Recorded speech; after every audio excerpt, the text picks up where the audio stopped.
Hello বন্ধুরা, কেমন আছো সবাই? আশা করছি খুব ভালো আছো। আমরাও মা মেয়েতে খুবই ভালো আছি। এখন ঘড়ির কাঁটাতে বাজছে 3:30, আর আজকের ব্লগটা 3:30 থেকেই শুরু করছি। যদিও অনেকটা দেরি হয়ে গেল ব্লগ শুরু করতে। মেয়েকে নিয়ে যাচ্ছি গানের স্কুল। আজকে মেয়ের স্পেশাল ক্লাস আছে গানের স্কুলে। মানে একটা মাসে 2টো করে স্পেশাল ক্লাস থাকে মেয়ের, যেটা রবিবারে পড়ে। তো হাজব্যান্ড যেহেতু বাড়িতে নেই, তাই মেয়েকে নিয়ে আমি যাচ্ছি। আর একদম দৌড়াতে দৌড়াতে এসে ট্রেন ধরলাম। নর্মালি আমার বাড়ি থেকে স্টেশন খুবই কাছে, হেঁটে আসা যায়, কিন্তু যেহেতু ট্রেনটা বেরিয়ে যাবে, আর সত্যি কথা বলতে আমি একটু ঘুমিয়েও গিয়েছিলাম, তো সেই জন্য তড়িঘড়ি একটা টোটো ধরে স্টেশনে চলে এলাম। তারপর ট্রেনে উঠে গিয়েছি, আর এখন ট্রেনে প্রচণ্ড পরিমাণের ভিড়। ওদিকে দেখো মেয়ে কানে হেডফোন লাগিয়ে নিজের যে গানের টাস্ক সেটাকে শুনছে, আর আমি এদিকে বসে ভিডিও করে নিচ্ছি আর তোমাদের দেখাচ্ছি। দেখো কত ভিড় ট্রেনে, ওঠা নামা করা খুবই কষ্টকর। তো এখন যেহেতু হাজব্যান্ড নেই, তাই হাজব্যান্ডের কাজটা আমাকেই করতে হচ্ছে। আর মেয়ের গানের স্কুল আগে তো আমি একটা বছর আমি কন্টিনিউ যেতাম, তারপর আমার যাওয়াটা কমে গিয়েছে। তখন আমার হাজব্যান্ড অন্য একটা কাজে কলকাতা যেত বলে আমাকে যেতে হতো। আর দেখো ট্রেন যেহেতু ছেড়ে দিয়েছে, ট্রেন থেকেই মাঠের অবস্থাটা একটু তোমাদের দেখিয়ে দিচ্ছি। এর আগে আমি যখন গিয়েছিলাম মেয়ের গানের স্কুল, তখন মাঠটা দেখিয়েছিলাম একটু শুকনো শুকনো ছিল, তারপর ধানের যে বীজ সেগুলো রোয়া হয়েছিল।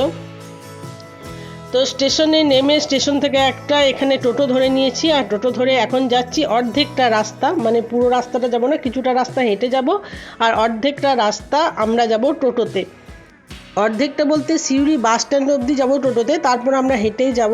তো দেখো এখন মেন রোডে উঠে পড়েছি, আর মেন রোডের একটু এগিয়েই ঠিক এই জায়গা থেকে একটা বড় কবরস্থান পড়ে, মানে রাস্তার দু সাইডেই কবরস্থান। তো এই যে দেখছো, এই যে পাঁচিলগুলো উঠে গিয়েছে, তো এটা কিন্তু কবরস্থানের পাঁচিল। তো এই জায়গাটা না বরাবরই আমার গাটা ছমছম করে, কেমন একটা লাগে, যদিও একদম মেন রাস্তার পাশেই। এই যে দেখো এই সাইডেও, তো এই সময় কেমন জানি না মনের ভিতরটা কেমন একটা হয়। তো যাই হোক, অনেক কিছু বাচ্চাদের মতো ফিলিংস বলছি আর কি। তো সিউড়ি হচ্ছে আমাদের সদর শহর। সিউড়ি এমনিতে খুবই উন্নত একটি শহর, কিন্তু এই যে দেখছো রাস্তার দুটো ধার যে পরিষ্কার পরিচ্ছন্ন, সেগুলো একটু কম। প্রশাসনিক দিক দিয়ে নজরটাও হয়তো একটু কম পড়ে, তবে সমস্ত রকম সুযোগ সুবিধা এখানে আছে। আর এখন বাস স্ট্যান্ডের প্রায় কাছাকাছি চলে এসেছি। একটা সময় তো আমি খুবই ঘন ঘন সিউড়ি আসতাম যখন আমি কলেজ লাইফে পড়তাম, কারণ আমার সমস্ত টিউশন এখানেই ছিল। আর এই দেখো এই যে জায়গাটা পেরোচ্ছি, এখানে সিউড়ির যে সমস্ত স্টেট বাস সেগুলো দাঁড়ায়। আমি যখনই 11-এ উঠি, 11 থেকে সিউড়িতে আমি টিউশন পড়তে আসতাম। আর যেহেতু আমি গ্রাম থেকে আসতাম, আমাকে অনেকটাই আসতে হতো বাসে করে। এখন টোটোওয়ালা দাদা মেন রোড থেকে একটু সাইডে একটা রাস্তায় ঢুকিয়ে নিচ্ছে। আসলে এই দাদার বাড়ি এই গলির মধ্যে ঢুকে একটু গিয়েই, তো উনি বাড়ি যাবেন, সেজন্য আমাদেরকে বললেন চলুন একটু আপনাদেরকে এগিয়েই নামিয়ে দিই। তো উনি একটু এগিয়ে গিয়ে আমাদের নামিয়ে দেবেন, তারপর আমরা সেখান থেকে হেঁটে চলে যাব। আর যেহেতু রাস্তাটা আমাদের চেনা, তাই খুব একটা অসুবিধা হবে না। তাহলে চলো এখন যাই স্যারের গানের ক্লাসে। আর আজকে কিন্তু অনেকটা সময় হাতে নিয়ে এসেছি, তাই খুব একটা দেরি হবে না। রাস্তার মধ্যে ঠিক এইভাবে একটা সুন্দর দৃশ্য দেখতে পেলাম, তাই দাঁড়িয়ে গেলাম। যদি পুরো রাস্তাটা টোটোতে আসতাম, হয়তো এটা মিস করে যেতাম। দেখো বাসন্তী পুজো হয়েছে, তাই বাসন্তী পুজো সমস্ত ঠাকুর বিসর্জন হচ্ছে একদম বাজনা বাজিয়ে, আর সবাই খুব আনন্দ করে যাচ্ছে। চট করে এই দৃশ্যগুলো চোখে খুব একটা দেখা যায় না, তাই দৃশ্যটা একটু দাঁড়িয়ে দাঁড়িয়ে উপভোগ করলাম। আর হাতে যেহেতু সময় ছিল, তাই খুব একটা অসুবিধা হলো না। কিন্তু আমার মেয়ে হচ্ছে অত্যন্ত তাড়াবাগিস। ও যদি 10 মিনিট আগে টাইম পায়, তাহলে এই গানের স্কুলের ভিতরে গিয়ে বসবে, মানে ওর আগের ক্লাসে যারা গান করছে তাদের গানগুলো বসে বসে শুনবে। তো এই সময় আমাকে একটু তাড়া দিচ্ছিল যে মা তুমি একটু চলো তাড়াতাড়ি, কিন্তু আমার মনে হলো যে না, এই জিনিসটা দেখি তারপরেই যাব। গানের ক্লাসের ভিতরে চলে এসেছি বন্ধুরা। দেখেছো তুলনামূলক ছেলে মেয়ে কম আজকে, কারণ এই যে আজকের যে ক্লাসটা সেটাকে বলা হয় নান্দনিক। তো নান্দনিকটা প্রত্যেক মাসে 2টো করে ক্লাস হয়, 2টো করে রবিবার আর কি। এমনিতে তো প্রত্যেক শনিবার আমার মেয়ের গানের ক্লাস হয়, তবে নান্দনিক হয় 2টো রবিবার। তো সেই জন্য স্টুডেন্টের সংখ্যা একটু কম। আর এই সময়ই ওদের যখন গানের ক্লাস হচ্ছে, তখনই এখানে তো আমার আরও অনেক বান্ধবী আছে, তো তাদের সাথে গল্প করতে করতেই সেই অত্যন্ত দুঃখজনক ঘটনাটাই দেখতে পেলাম। হঠাৎ করে একজন মোবাইলে দেখালো যে আমাদের অতি পরিচিত একজন অভিনেতা মারা গিয়েছেন, এবং খুব মর্মান্তিক মৃত্যু হয়েছে। তো প্রথমে না বিশ্বাস হচ্ছিল না। তো তাকে এখন বাড়ি ফেরার সময় আনন্দময়ী মায়ের মন্দিরের দেখলাম দরজাটা খোলা আছে, তাই একটু ভিডিও করে নিলাম। মন্দিরটাও অসম্ভব সুন্দর দেখতে। আর যেহেতু ট্রেনের টাইমও অনেকটা কাছে চলে এসেছে, তাই একজন টোটোওয়ালা দাদাকে মানে টোটোটা নিয়ে বললাম, দাদা একটু তাড়াতাড়ি চলুন। তো যেটা তোমাদের সাথে শেয়ার করছিলাম বন্ধুরা, একজন অত্যন্ত বিখ্যাত অভিনেতা, সুলেখক, সুকথক মারা গিয়েছেন, তাও জলে ডুবে। মানে কতটা মর্মান্তিক তোমরা হয়তো এতক্ষণ সবাই জেনেই গিয়েছো, কারণ আমি ভয়েসটা অনেকটা পরে দিচ্ছি। এতক্ষণ তো ইউটিউব বলো বা ফেসবুক সমস্ত জায়গাতে এটা নিয়ে খুব চর্চা হচ্ছে যে রাহুল অরুণোদয় ব্যানার্জি আর আমাদের মধ্যে নেই, অত্যন্ত জনপ্রিয় একজন শিল্পী। আর এইভাবে যে মৃত্যু হবে, দেখো মৃত্যু যে কখন আসবে সেটা তো আমরা কেউ বলতে পারি না, তবে মৃত্যুটাও এতটা দুঃখজনক হবে সেটাও ভাবা যায় না। তার স্ত্রী, তার ওইটুকু একটা বাচ্চা, কিভাবে প্রত্যেকে নিজেকে সামলে উঠবে সেটা একটা খুবই কষ্টকর ব্যাপার। কিন্তু সব থেকে আশ্চর্যের বিষয় যেটা, এত বড় একটা যে প্রজেক্ট হচ্ছে, এত বড় প্রোডাকশন, তো সেখানে কেন এই ধরনের দুর্ঘটনা ঘটলো, এই একটা জিজ্ঞাসা চিহ্ন আমাদের প্রত্যেকের মনের মধ্যে আছে যে কেন এত বড় একটা দুর্ঘটনা ঘটে গেল।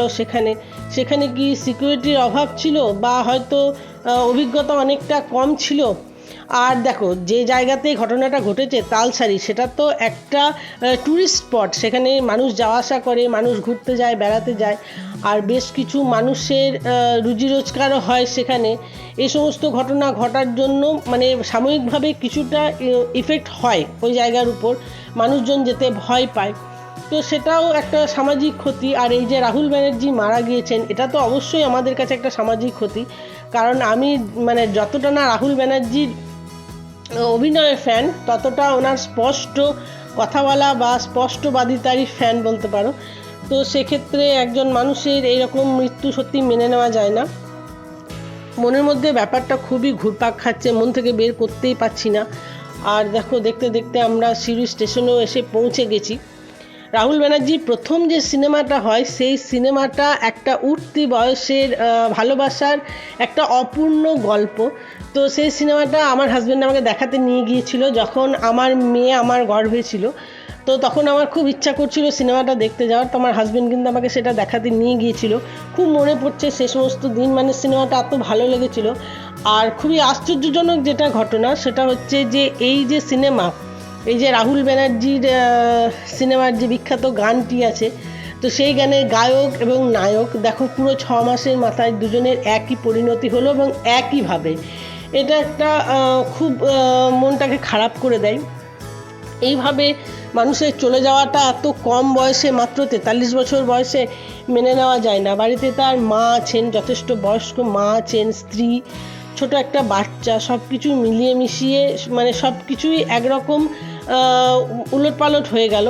জানি সময় সব কিছুর ওষুধ, সময় সব কিছু সমস্ত ক্ষতকে একদিন পূর্ণ করে দেবে, তবুও কোথাও না কোথাও একটা অনেক বড় গাফিলতি হয়তো হয়েছে, বা হয়তো অভিজ্ঞতার খুবই অভাব ঘটেছে, এই আর কি। বিশেষ কিছু বলতে চাই না, মনটা ভীষণ খারাপ হয়ে যায় এ ধরনের ঘটনা শুনলে। যখন জুবিন গার্গ মারা গিয়েছিলেন তখন আমার খুব খারাপ লেগেছিল, কারণ অত্যন্ত পছন্দের একজন শিল্পী ছিলেন এবং উঠতি বয়সে, মানে আমাদের তখন যে বয়স ছিল যখন জুবিন গার্গ প্রথম ওঠে, তখন মানে ওনার গলায় যে গানগুলো ছিল সেগুলো মনে হতো যেন আমাদেরই মনের কথা, এরকম একটা। তো সেক্ষেত্রে জুবিন গার্গের চলে যাওয়াটাও খুবই দুঃখজনক। আবার দেখো এই রাহুল ব্যানার্জি চলে যাওয়াটাও অত্যন্ত বেদনাদায়ক, এই আর কি। তো মনটা খারাপ নিয়ে এখন বাড়ি ফিরছি। অনেকটা সময় পেরিয়ে গেছে, ট্রেন অনেকটা লেটে ঢুকেছে, এদিকে হাজব্যান্ডও আসবে অনেকটা রাত্রে, সে একটা চিন্তাও আছে। তো মেয়েকে নিয়ে এখন বাড়ি ফিরছি। আর রান্নাবান্না কিছুই সেরকম করে আসতে পারিনি, আমার শাশুড়ি মাই ফোন করে জানিয়েছেন যে উনি রান্নাবান্না করবেন।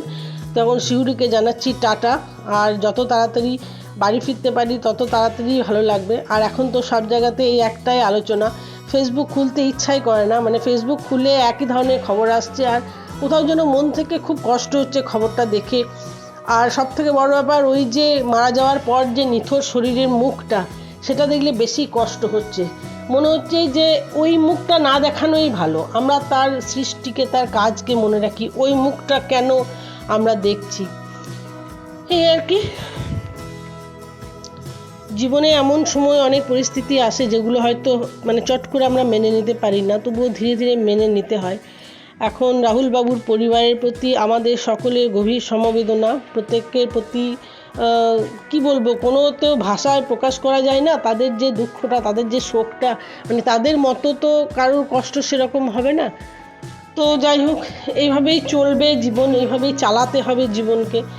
আর যিনি চলে যান তার অপূর্ণতা তো থেকেই যায়, সেই জায়গাটা তো কখনো পূর্ণ হয় না বন্ধুরা। তো দেখো, এভাবে তোমাদের সাথে বকবক করতে করতে বাড়ি ফিরছি।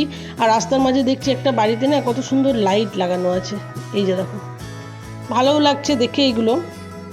আর এদিকে আমার মেয়েটারও এখন একটু একটু ঘুম আসছে, সারাদিন প্রচুর পরিশ্রম হয়েছে।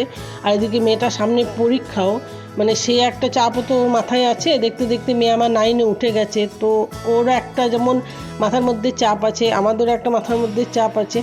আর এখন সাঁইথিয়া স্টেশন ঢুকছি। সাঁইথিয়া স্টেশন ঢোকার ঠিক আগের মুহূর্তেই ট্রেনটা বেশ কিছুক্ষণ দাঁড়িয়েছিল।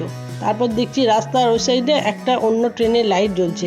তো একটা ট্রেনে বসে আর একটা ট্রেন দেখতে কিন্তু হেভি লাগে, তবে এইটা যতদূর মনে হলো কোনো মালগাড়ি হবে। আমাদের ট্রেন ঢুকে গিয়েছে 1 নম্বর প্ল্যাটফর্মে, আর পাশের প্ল্যাটফর্মে একটা মালগাড়ি দাঁড়িয়ে আছে। তো ঠিক আছে, এখন বাড়ির পথে রওনা দিতে হবে। আর তার আগে আমাদের যে সাঁইথিয়া স্টেশনের এখন ওভারব্রিজটা হয়েছে, এতটা উঁচু করেছে, এত খাড়ায় সিঁড়ি যে উঠতে উঠতে পায়ে একদম ব্যথা ধরে যায়। তো চলো এখন মানে সেটাকে টপকে যাব। আর এখন টপকে চলে এসেছি নন্দিকেশ্বরী মায়ের মন্দিরের সামনে। দেখো মন্দির এখন বন্ধ হয়ে গেছে, অনেকটাই রাত হয়ে গেছে, প্রায় 9:30 পেরিয়ে গিয়েছে। একটা টোটো নিয়ে নিয়েছি, তো এখন সোজা বাড়ির পথে যাব। এখানে দেখো এই যে রাস্তাটা দেখালাম, এদিকে বোলপুর যাওয়া হয়। আর স্টেশন থেকে আমার বাড়ি তো খুবই কাছে, মানে মেন রোড হয়ে গেলেও কাছে, আবার সাইডে একটা রাস্তা আছে সেদিকে গেলেও কাছে।